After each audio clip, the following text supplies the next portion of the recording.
Some months ago, a German television team contacted me because they had heard about my science challenge and had found a physicist at Georgetown University I could debate.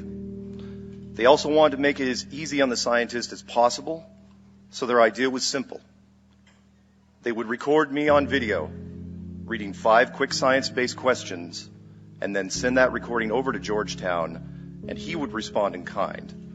This is what I read on camera. 1. Long-distance photography. The mainstream science formula for the curvature of the Earth is 8 inches per mile squared. An easy comparison would be the falling rate of 32 feet per second, so 8 inches per mile per mile. 2 miles is 2 times 2 equals 4 times 8 inches, or 32. 3 miles is 3 times 3 equals 9 times 8, or 72, and so on. At 50 miles, the curvature is 50 times 50 times 8, coming in at over 1,600 feet of curvature. And yet, with HD cameras, we can pull boats back into frame that are well beyond visual range. Not only does the new technology clearly show that it's not a mirage, but the same objects can be viewed in infrared and can be targeted ship to ship by beam radar. Can science explain this? They had no answer.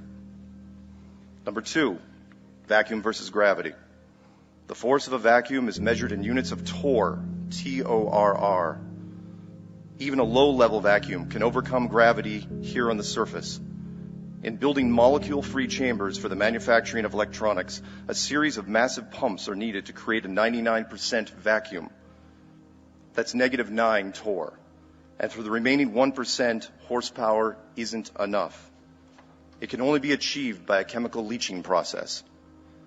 That being said, how is the -10 torr vacuum force of space not ripping off the atmosphere of this world? What is gravity? And remember that there are gases that already defy it, like helium, hydrogen, and fluorocarbons.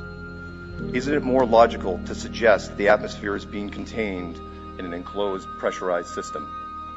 They had no answer. Number 3, eclipse shadow. Mainstream science tells us the moon is over 2,000 miles wide, and yet during the 2017 American eclipse, no offense, the moon's shadow was only 70 miles wide, a reduction of over 97%.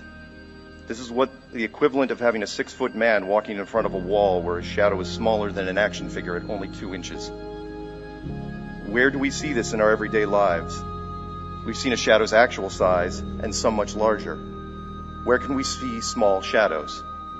The Flat Earth community says that the moon is less than 50 miles wide, much closer and the same size as the sun. Isn't this explanation also possible? They had no answer. Number 4, moon temperature.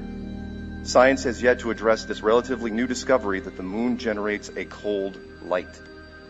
We all know that in the daytime it is 90 degrees in the sunlight, 80 degrees in the shade, depending on conditions. I know I'm not going to do the Celsius conversion up here, sorry.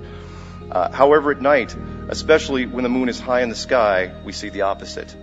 While it might be 50 degrees in the moonlight, it's warmer at 60 degrees in the moon's shade, sometimes showing temperature shifts of over 13 degrees Fahrenheit. In addition, under controlled experiment conditions, magnified moonlight is even colder still, again, the opposite of sunlight.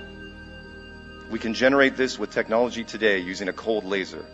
The question is, why is the moon giving off a cold laser light? They had no answer. Last but not least, the Van Allen belts. A simple yes or no question. Are the Van Allen radiation belts deadly? If yes, then how did Apollo 11 through 17 make round trips through these belts with only aluminum and plastic as shielding?